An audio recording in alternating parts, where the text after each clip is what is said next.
Logan, when I look at these linebackers, I'm not seeing anybody necessarily that's going to be a Florida State vintage from the past or anything, but it looks like they've got a lot of productivity, a lot of depth with guys like Elijah Herring, who's obviously proven his worth at places like Tennessee and Memphis. And we've talked about Stephon Thompson and obviously him following Tony White through Syracuse and Nebraska. And he's had a couple nice seasons. Again, not maybe game-changing plays, but a guy that does his job.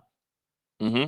Yeah, I'm glad you brought up Elijah Herring because I think he is probably, I don't know if he'd be called a sleeper guy that got through in the transfer portal, but I think, like you said, highly productive one that I think is going to be seeing a lot of the field on Saturdays and is my projected starter in that linebacker room. Outside of that, though, you've got a handful of guys with those experience, like you said, Stephon Thompson traveling all the way from Syracuse to Nebraska, now Tallahassee, Florida State with Tony White. One thing, too, worth noting, Tony White comes from the past experience of coaching linebackers, so he's going to be very hands-on in this group.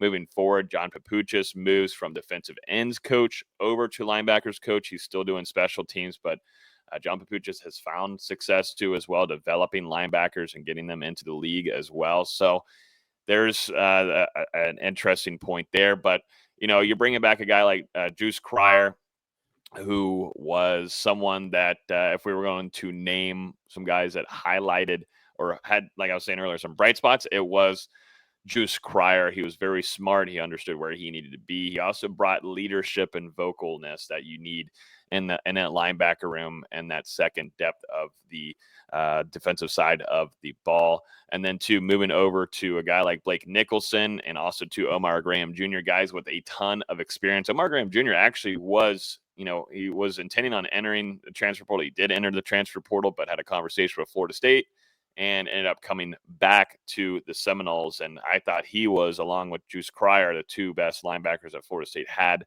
last season. So that's a great addition. I think he's going to be your middle linebacker. He's put on some size as well. I thought he looked great coming into the spring. So Omar Graham Jr., Blake Nicholson, continuously trying to make those strides and develop. I'm excited because John Papuchis and Tony White getting their hands on him a little bit more is going to, I think, help that in that regard. And then Caleb Lavale came from UNC, a transfer there that Florida State feels high on. They felt very high on him too throughout his recruitment, but he went and picked Mac Brown and going to the Tar Heels, but Florida State was always in his top two. So once he entered the transfer portal, Florida State came calling, and there was no surprise that he came back, and they feel good about him, just not a whole ton of experience. So I wouldn't expect a whole ton from him this upcoming year, but someone they feel like in the next 2026 could be one of those projected starters for you at developed. And then going over to a few other guys that you're looking for some depth, you've got AJ Cottrell. You also got Tamir Hickman-Collins, Jaden Parrish, and Ethan Pritchard. So this linebacker room is something to, I think, feel excited about. I know that not a whole ton of FSU fans want to hear any kind of excitement coming from previews going into a season. But at some point, you got to feel good at least. Can we just at least meet in the middle? You got to feel good that this room has a lot of positives that you like from it and experience coming back. And Florida State's linebacker room has been a struggle since losing guys like I was talking about Kalen DeLoach, a big-time leader and also massive playmaker. But then, too, you also had Tatum Bethune. You also had DJ Lundy previously, but your top two guys were those with DeLoach and Bethune. One thing, though, that I want to see, and it struggled immensely with Adam Fuller as a defensive coordinator, a linebacker that can blitz and get to the quarterback or cause havoc, TFLs, whatever the hell. Got to find a linebacker that can blitz, and, interested to see what personnel Tony White feels like fits that best. Maybe it's a Blake Nicholson. Maybe it is, Elijah Herring. I mean, he's a guy that was a tackle machine, someone that can take advantage of the opportunities because there were opportunities. We're not going to just sit here and act like, Adam Fuller didn't blitz. He didn't do a lot of it, which there was a little bit more. But when those opportunities were there, and either if you're blitzing for the linebacker unit or from defensive backs, a lot of missed tackles, not taking advantage of the opportunity of making a big time game changing play. So, I'm interested to see how Tony White works with this defense, and it's really going to predicate on the linebacker room because that is your biggest communication. Part of the defense is in that room, Mark. So I think there is a good amount to be excited for, but we'll just be in the middle and feel good about it for right now. How about that? Yeah, because looking back at last season's performance, the losses mounted, but you look at the defense and the numbers aren't bad.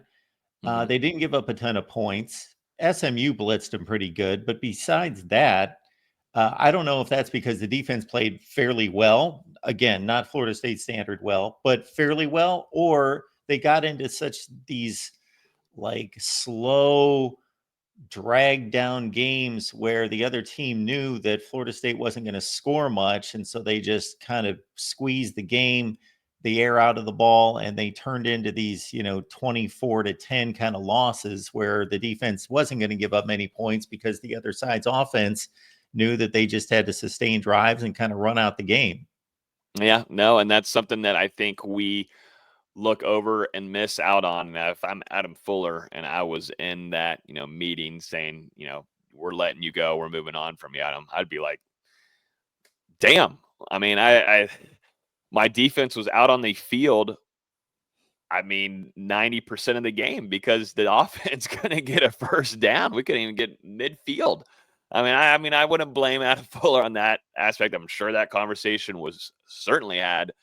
But it wasn't the defense's fault last year. Were there things that I was concerned about going into the season, like I was speaking about earlier, the leadership problem? Absolutely. You lost a lot of accountability, and those veterans leaving, like Deloach, Jarian Jones, even Renardo Green, not a big talker, but man, he would prove it on the field for you. And then, of course, your linebacker room, and then also to your defensive line room of Fabian Lovett, who was a massive leader for Florida State, Jared Verse previously.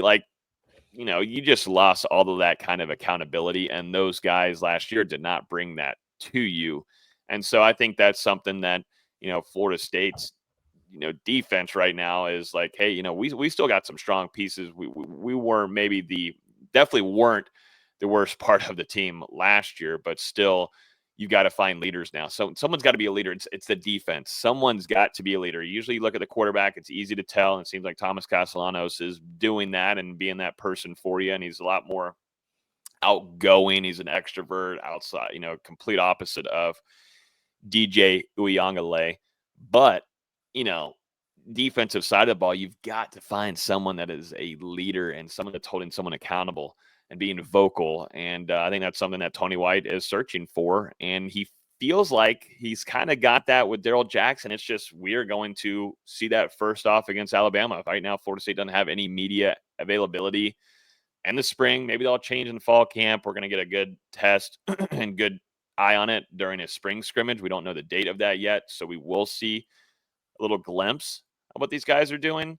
But, this is we're all going to find out together whenever Florida State faces Alabama for its season and home opener at the same time. So it's going to be very interesting to tell and try to figure out who these leaders are. I'm sure we'll start seeing some clips and stuff, but for someone that, we were spoiled with having access there at the practices, you do itch and want to see, who.